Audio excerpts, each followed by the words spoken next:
Hello, I'm Bob Schreiber. Welcome aboard America's Historic Steam Railroads. Our trip today is on the highest and longest narrow gauge steam railroad in the United States, the Cumbres and Toltec Scenic Railroad. It is 64 miles in length and climbs to an elevation of just over 10,000 feet. This scenic railroad is located in the Rocky Mountain states of Colorado and New Mexico and operates along their common state border. During its journeys between Antonito, Colorado and Chama, New Mexico, the train crosses the state border 11 times, going through open desert country with its sagebrush, through deep and spectacular Toltec Gorge, through tunnels, and over high mountain passes with its tall pine trees and vast aspen groves. During the last 70 years, the railroad has remained the same. It operates today with the same buildings, water tanks, and of course, its mighty steam locomotives. A true historical setting. So now, sit back and enjoy your trip on America's Historic Steam Railroad.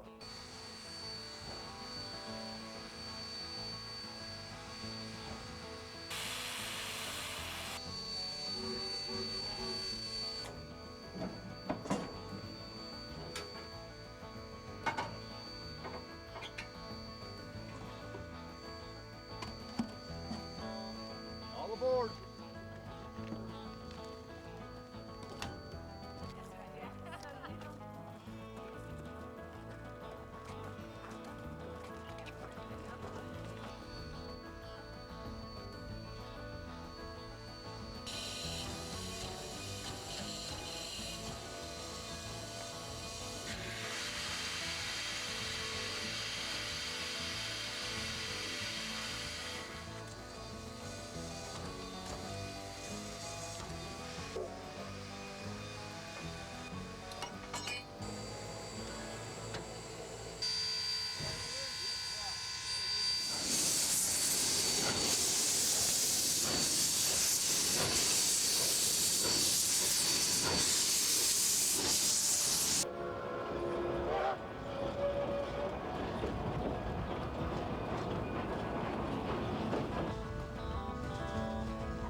This property is very unique in that we have one of the few railroads in the country that utilizes the original equipment, the original rolling stock, all the original structures, all part of the property here, that it's all still intact. There's very little different with the railroad now than it was 50 years ago. So the passengers really do step back in time when they ride on the railroad here.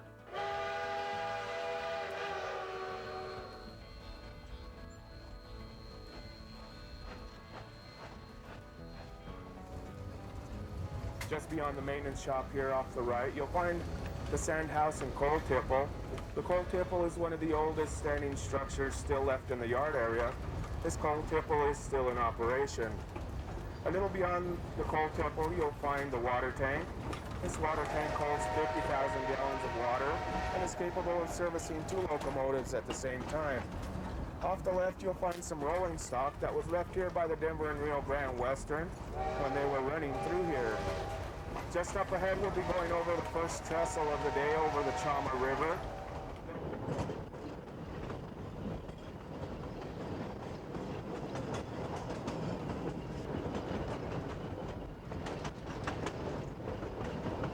Now on the way up all the way into Osier, we'll be going through some mountainous area.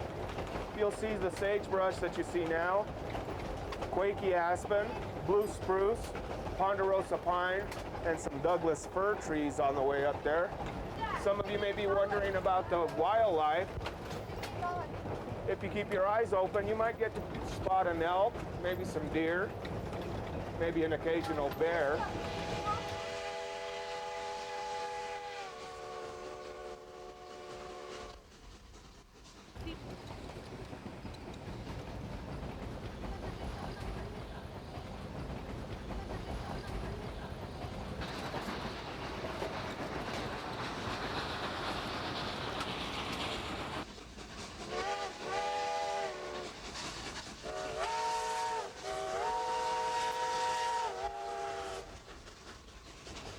Some of you may have noticed that we are using 2 locomotives this morning. This is known as a double header operation. Now just up ahead we'll be going over a trestle. We do have weight restrictions on this trestle. So the process that'll be going on here is the lead engine, which is known as the helper engine, will be cut off the train. That one will go over the trestle on its own.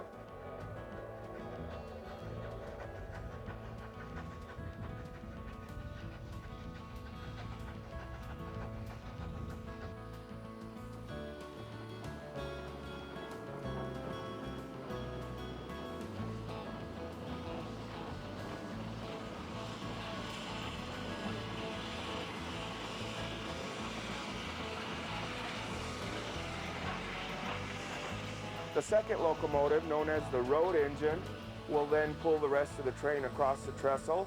We'll stop on the other side, hook back up, and continue on our way. This is known as Lobato trestle. It sits at 100 feet high and is 340 feet long. It extends over the Little Wolf Creek, which pours into the Chama River. If you're taking photos, you can get some good shots off the left-hand side of the train.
The locomotives that are being used this morning to pull a train up to Cumbres Pass are classified as K36 series locomotives. Both locomotives were built back in 1925 by the Baldwin Locomotive Company out of Philadelphia, Pennsylvania.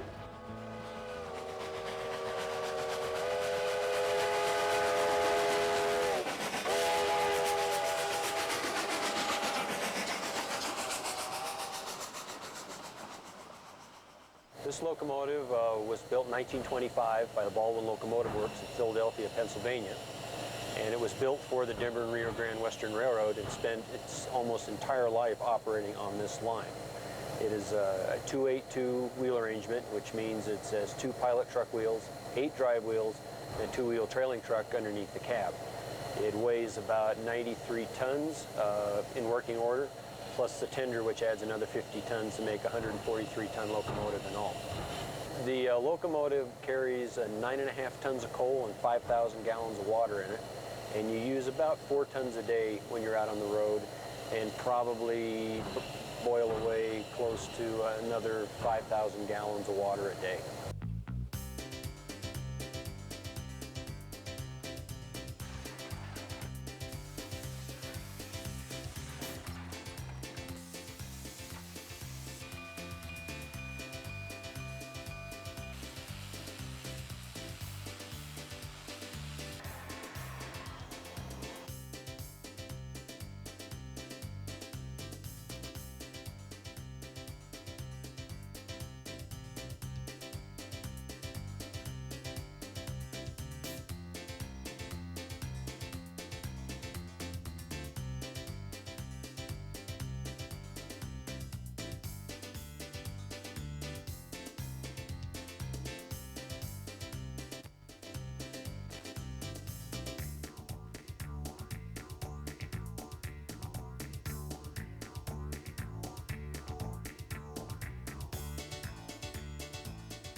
When the trains are longer than 8 or 9 cars, we put a second locomotive on the train out of Chama to help it up the steep grade from Chama to the summit of Cumbres Pass.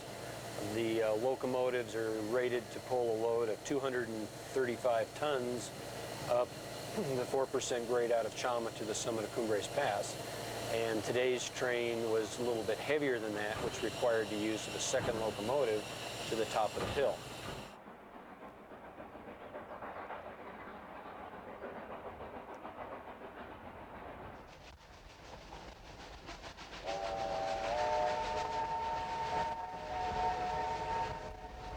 Now just up ahead, we will be reaching the highest point along the line. This will be at Cumbres Pass Station. We will be sitting at 10,015 feet above sea level. We will be stopping up ahead at Cumbres Pass to take water on the locomotive. This is only a temporary stop. Off the right, you'll find one of the better preserved buildings. This will be the depot here at Cumbres Pass. Once we get rolling and off the left, before the highway, you'll find the turnaround Y and snow shed. Snow sheds covered most of this area back in the early days of the Denver and Rio Grande Western when they were running all year round. As I mentioned earlier, this locomotive is a 282 wheel arrangement, and that means it's got 2 pilot truck wheels that help guide it into curves up front, followed by 8 drive wheels, which provide all of the tractive force or the actual force to move the locomotive down the track, followed by another pair of trailing truck wheels that support the weight of the firebox in the back end of the locomotive. Now these locomotives are very unique in that they are built with the frames that support the weight of the engine outside the drive wheels. On most locomotives, the drive wheels, which you can see hiding way back in here, are on the outside of the frame of the engine. Now these engines, the drive wheels are on the inside and they have a crank and a counterweight on the outside. The reason that they built the locomotives this way is by moving the frames further apart, they could lower the boiler down between the frame and make the engine with a much lower center of gravity and much more stable on the narrow gauge track. The counterbalances on the outside here are put on there to counterweight the weight of the main rods and the side rods on the locomotive. As all of this is moving round and round, you can imagine you get a lot of force of this stuff going up and down and back and forth, so you have to counterbalance the weight of all of the running gear assembly.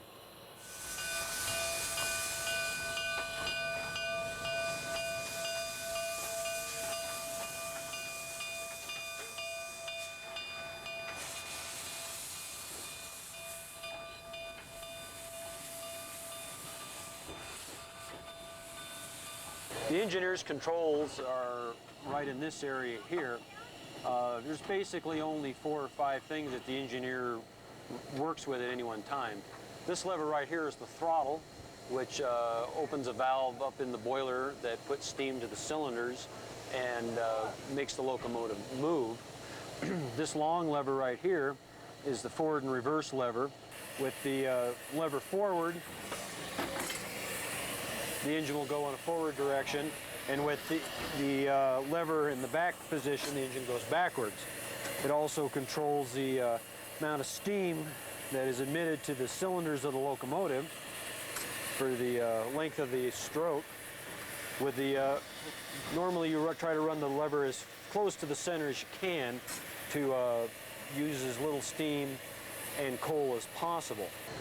This lever here is for the brakes on the locomotive. It controls the brakes on the engine and the tender only.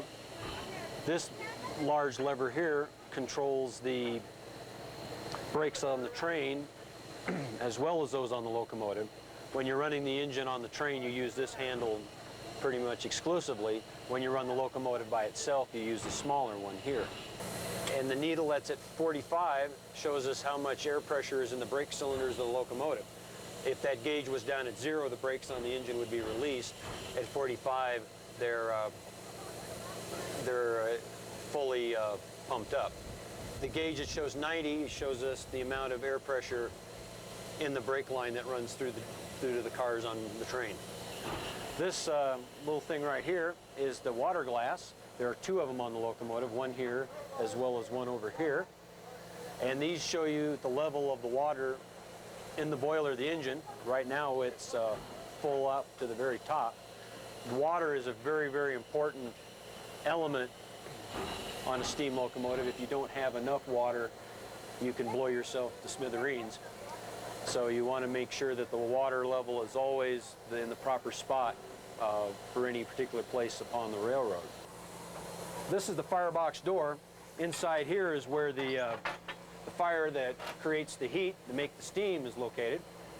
The temperatures in here when the locomotive is pulling hard can get up close to 2,000 degrees, obviously hot enough to melt the steel in it, which is why you have to have the water level over the top of the roof of the firebox. Otherwise it'll melt the roof of the firebox out and the engine can explode. It's also operated by a foot pedal.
Up ahead now is the highest trestle along the line. This is known as the Cascade Creek Trestle. This trestle sits at 137 feet high and is 409 feet long. It extends over the Little Cascade Creek.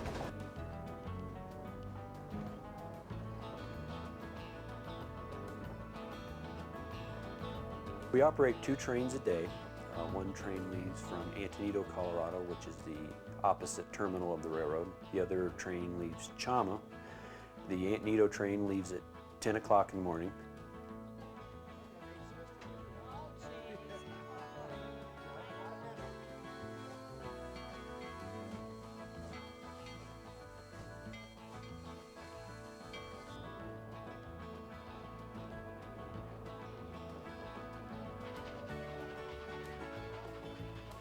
The Chama train leaves at 10:30. Both trains travel to Osier, which is the midpoint of the railroad.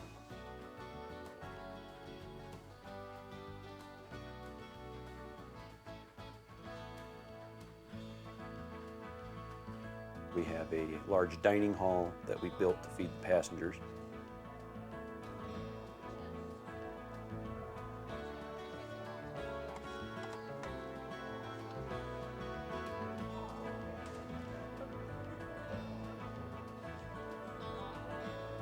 We also have a picnic area there for those passengers who want to bring their own picnic lunch with them. Trains are there for about an hour, and after lunch the trains go back the way they came. The Chama train gets back at 4:30 in the afternoon. The Antonito train gets back in at 5.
The railroad offers a self-guided walking tour of the yards of the Cumbres and Toltec Railroad by picking up a map in the ticket office at the stations of Atenito or Chama. In Chama, for example, you can see the original 1880s log cabin that was used by train crews when they had to stay overnight in Chama. The 1889 original depot. The Y at the south end of the yards where the locomotive is turned around after each day's trip. The 50,000-gallon water tank with its unique double water spouts, allowing 2 locomotives to receive water at the same time. The original coal tipple that still operates today, but only on special occasions. In Atenito, you can see a fine example of a loop track that narrow gauge railroads use to turn their locomotives around without the extensive use of switches. This is a wooden elevator operated coal tipple, holds about 120 tons of coal. It was built in 1924 to replace an earlier coal trestle that the railroad had. The reason they changed from a coal trestle to a coal tipple is it required much less in the way of grade here to push the cars up, which made it a safer operation. The railroad got its coal in drop bottom gondola cars and dumped them in what we call the grizzly pits, 2 concrete lined pits. The pits together will hold about 60 tons of coal. So the coal would be dumped in these pits, and then a 2-bucket elevator, which you can see behind me here, 1 bucket up, 1 bucket down, were raised and lowered. When the bucket was dropped to the bottom of the pit, a guillotine-type door was opened. Coal fell by gravity into the bucket.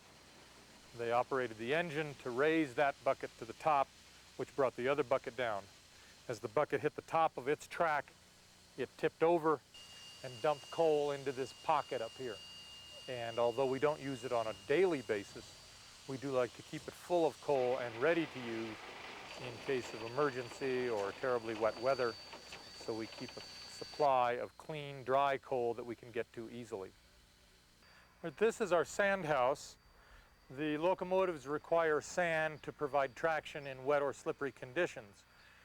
In the old days, railroads would get what we call green sand that is not graded and is not dry, and then by use of a sand house like this would prepare locomotive sand. Sand was then brought into the building and shoveled up into this hopper around a coal-burning stove. A fairly hot fire was kept here in the stove, essentially continuously, and slowly the sand had the moisture driven from it by the heat. As the sand got dry, it would, of its own weight, sift through the holes in the screen and collect on the floor around the stove. It was then the job of the sand house crew to shovel that sand through a screen over here to get the impurities out and get the large pieces out so that it would be of uniform size. So then behind this wall we have a supply of clean, dry, free-flowing sand. Behind me is the remaining 2 stalls of a 9-stall brick roundhouse built by the railroad in 1899. When the Rio Grande first got here in 1881, they immediately put up a 9-stall wooden roundhouse and machine shop because this was a helper station for Cumbres Pass. In 1899, as happened to most wooden roundhouses, it caught fire and burned to the ground. Because this railroad at that time was the only reasonable means of transportation in the countryside, as soon as the fire was out and the ashes cooled down, they came in and built the brick roundhouse, of which these are the remaining 2 stalls. Behind it, sort of out of sight, is the machine shop, and behind it on this side is our new engine house, 2-stall engine house that we built in 1980.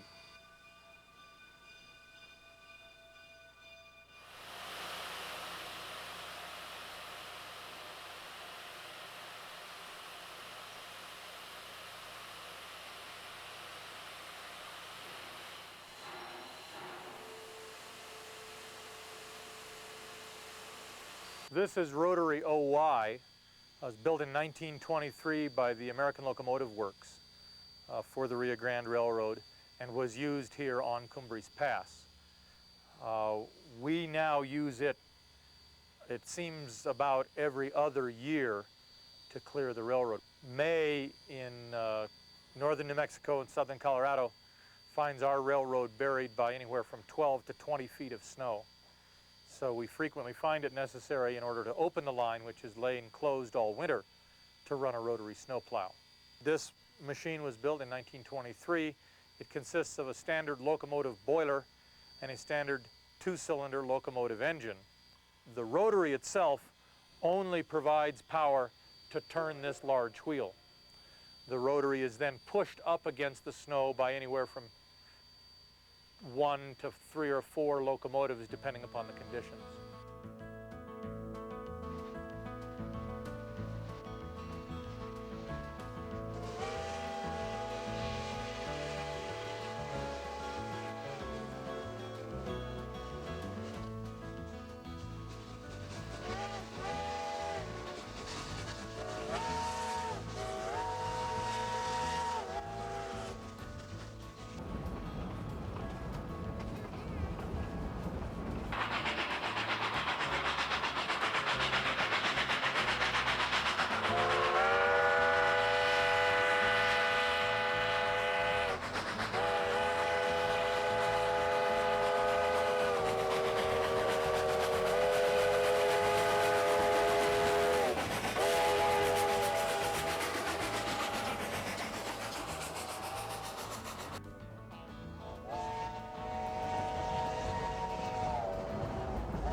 The Cumbres and Toltec Scenic Railroad has grown over the last few years into an outstanding example of why people want to preserve our rich heritage. As former Colorado State Senator Hugh Fowler stated at the recent dedication of rebuilt locomotive number 463, in a way, 463 embodies the whole idea of how difficult it is to preserve the things that made our country strong, the things that Americans think are important. We think this is important, and you kids that are here, someday you'll see how important it is. the Cumbres and Toltec Scenic Railroad is at the forefront when it comes to preserving our past. A trip to southern Colorado or northern New Mexico to experience this excellent railroad is a must for every rail fan or history buff, young or old. Come enjoy one of America's historic steam railroads.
Going down.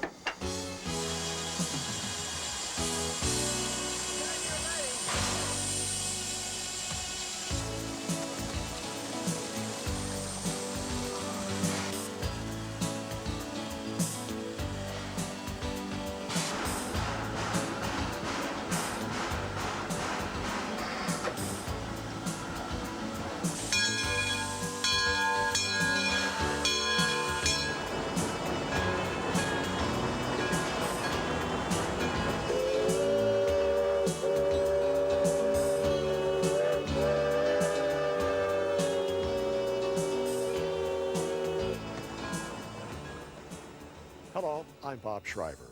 Welcome aboard America's Historic Steam Railroads.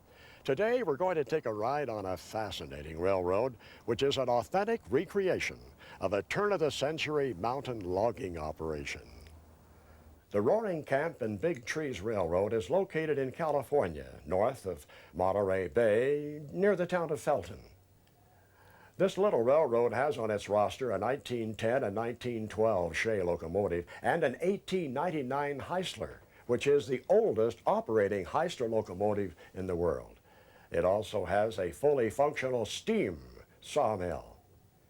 Sit back now and enjoy your trip up some of the steepest grades, around the tightest curves, and through the gigantic virgin coastal redwoods on America's historic steam railroads.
Roaring Camp is the culmination of one man's attempt to freeze a certain time in American history, and in this case, the logging history of the California West and the opening of the West, which the steam engine played a very dramatic role in.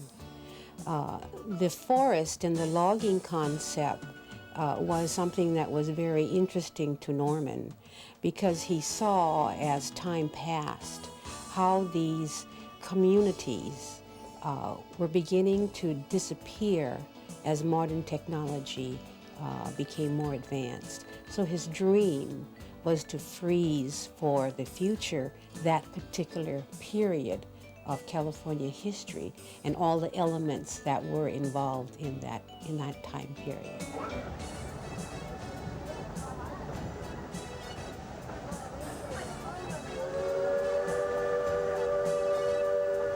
The railroad starts its 6-mile round trip from the depot located at Roaring Camp. Soon after departure, we cross the 200-foot-long Indian Creek Bridge. At the switchback, you'll be able to experience the 8.5% ruling grade of this little railroad.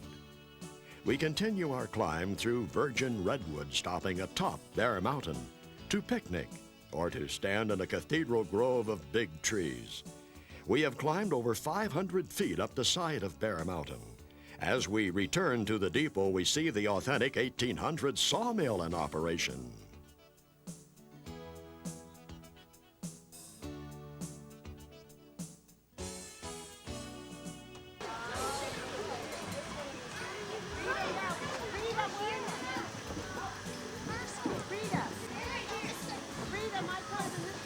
I think kids are probably the biggest plus of doing this job.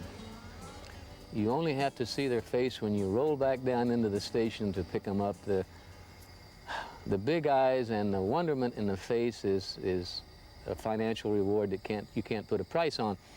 Going up and down the hill, every time that whistle blows, you get that same thing. When you walk up and down the train and talk to them, they're wide-eyed. They're seeing something that some of them didn't know existed.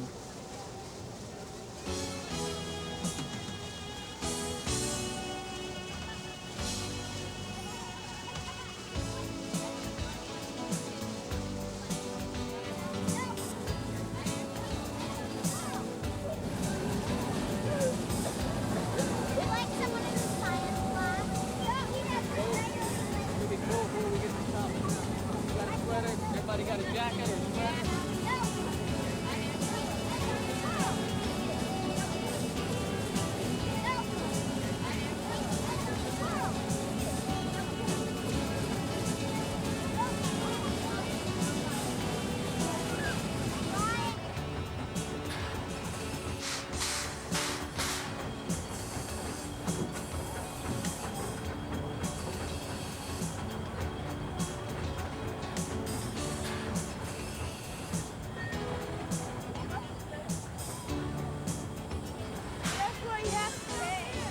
At the present time, Roaring Camp owns 6 locomotives, 3 Shea locomotives, a Heisler locomotive, a Climax locomotive, and a small Baldwin tank engine.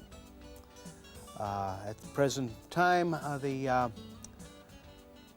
middle-sized Shea, the Dixiana here, is operational, as well as our Heisler locomotive. Logging engines were designed for their great tractive power and flexibility. 2 such locomotives were the Shea and the Heisler. The Heisler uses a pair of inclined cylinders to stroke a crankshaft centered beneath the boiler. 1 axle on each power truck was driven by the crankshaft and gears, and connecting rods passed the motion along to the other axle. The Shea features upright cylinders placed to the right of the boiler. The driving rods turn a crankshaft running the length of the locomotive through universal joints and bevel gears, transmitting power to the wheels of 2 or more swiveling trucks.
Roaring Camp is built very similarly to a logging railroad as it would have been built in the 1890s or even as late as 1910.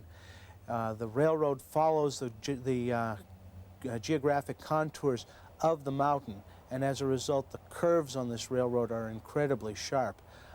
One curve is as tight as 75 feet radius.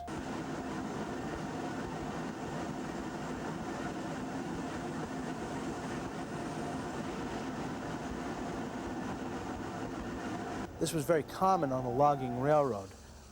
Also the grades. This particular railroad has an 8.5% ruling grade, which is unknown to most railroads. Most railroads don't even go near that. On this particular railroad, we do it every day. Some logging railroads went as much as 14 and 15%, which is almost, even I don't like that particular number.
Well, if you notice the type of equipment, rolling stock that we use, it's just a certain size and it's just a certain look, and it works for a certain reason.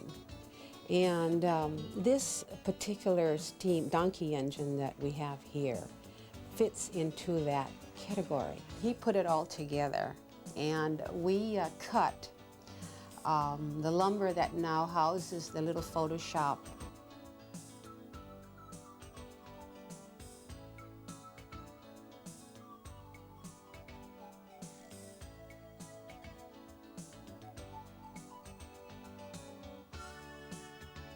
It was from the 76 fire, when we had the fire here in Roaring Camp, and Norman went and put the switch back in.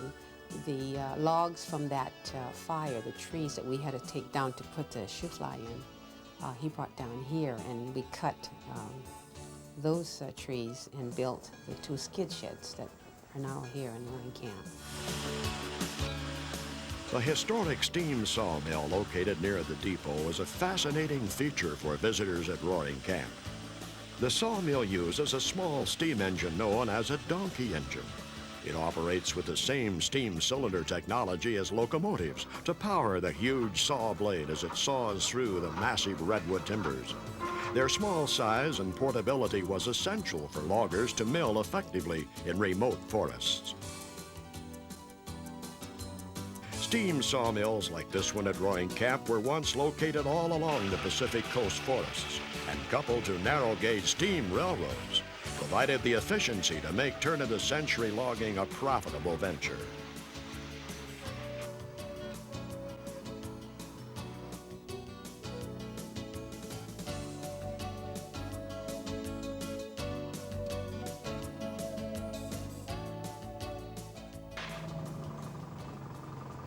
This particular type of vehicle was referred to as a speeder. It had a number of uses in logging railroads. It was an inspection engine. It was also used to ferry the work crews and the track gangs up and down the mountains. That way you could reserve your steam power for heavy freight services. And that's very similar to what we do here at Roaring Camp. During our off-season, when we don't have a lot of passengers, we use the Milwaukee. She can carry about 14 people, and we take them up and down on our line on the Milwaukee, and that saves the steam engines for weekend service when we have enough passengers.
I'm a road fireman for this particular railroad, and I'm qualified right now to run all of the steam engines that we have here.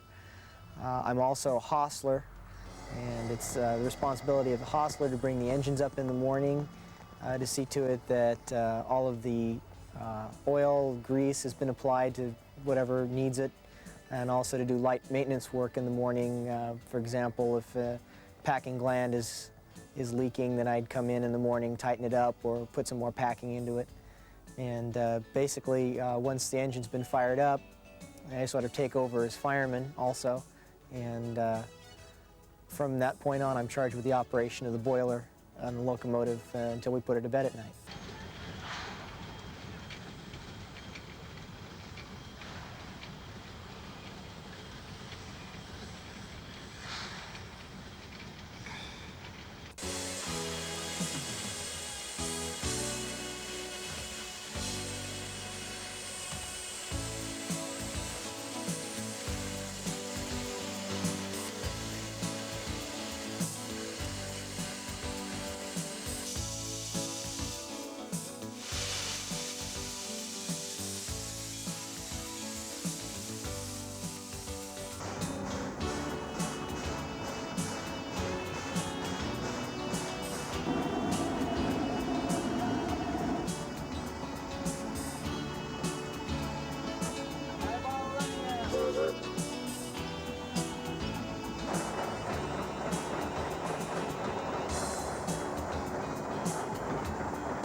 When I'm on the railroad, the things I enjoy the most are the people.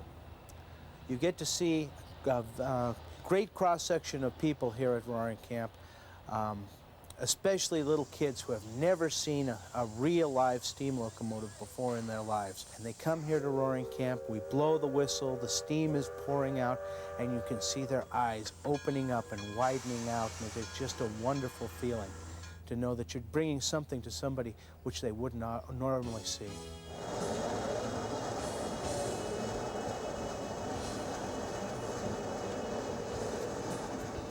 Up on top, just about halfway around the ride, just before you get to the top of Bear Mountain, we have an area called Cathedral Grove.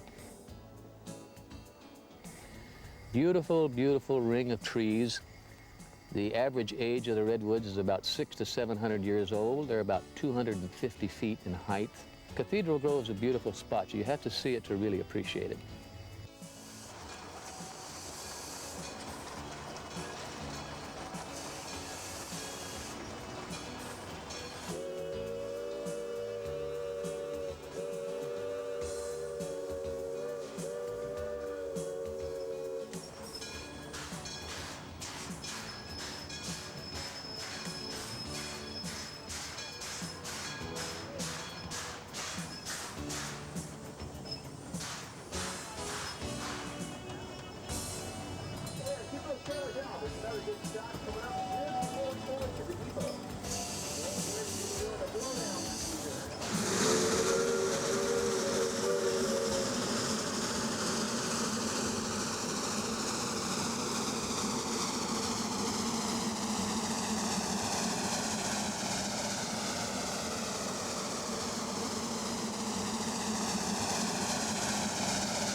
The switchback section of Roaring Camp and Big Trees Railroad, called Hallelujah Junction, is the ideal place to sand out the locomotives. The 8 1/2% grade has the locomotives working hard at this point.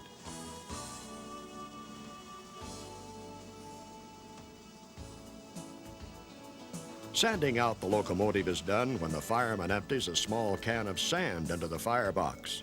The sand being sucked up through the heat tubes cleans the soot from the tubes, allowing the tubes to conduct heat better.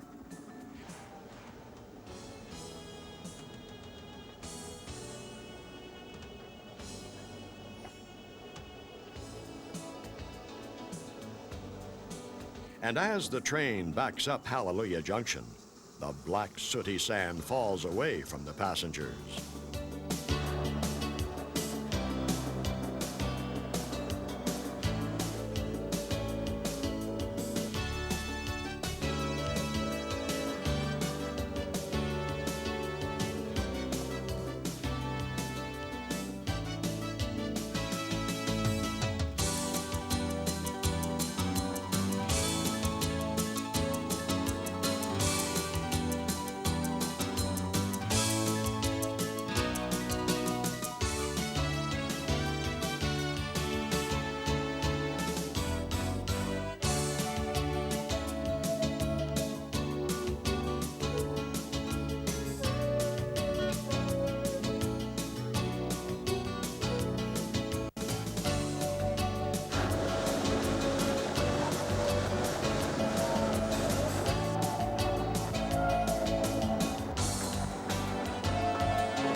You can go to a museum and see these pieces of equipment sitting on static display. And on static display, you don't see what they were doing. You don't feel what they were doing. You don't hear it. You don't get the real true sense of what the railroading was like, what it was. Here at Roaring Camp you can, because the machines are alive, they are operating, they're doing what they were doing in the old days. And here you can see it. It's one of the few places in the United States where you can see a logging engine doing what a logging engine does best. That's go around sharp curves, go up steep grades, and carry heavy tonnage up those grades.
There is a majesty of a steam engine in the woods when the Tule fog is coming up, rising.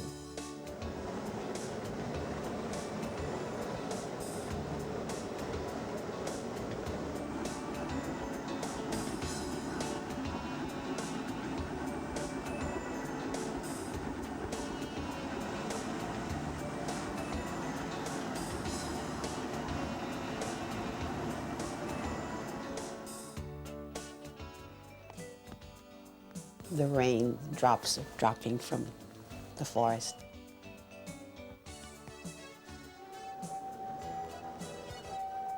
And the steam engine is just going, you know, and the steam is coming up. It's majestic.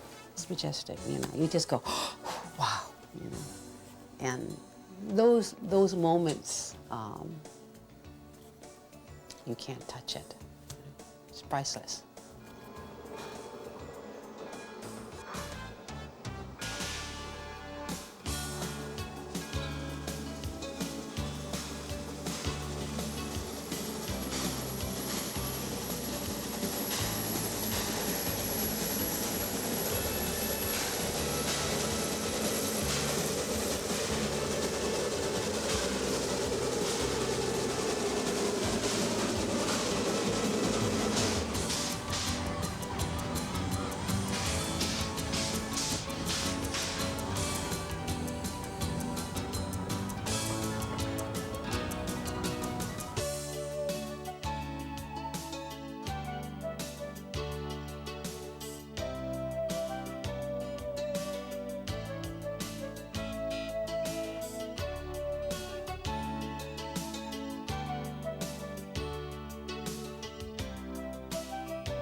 We hope you've enjoyed this visit to the Roaring Camp and Big Trees Railroad. Thousands of visitors visit this wonderful operation every year, and any trip to the Monterey Bay Area wouldn't be complete without stopping for a ride. The Roaring Camp and Big Trees Railroad is truly an exciting member of America's historic steam railroad.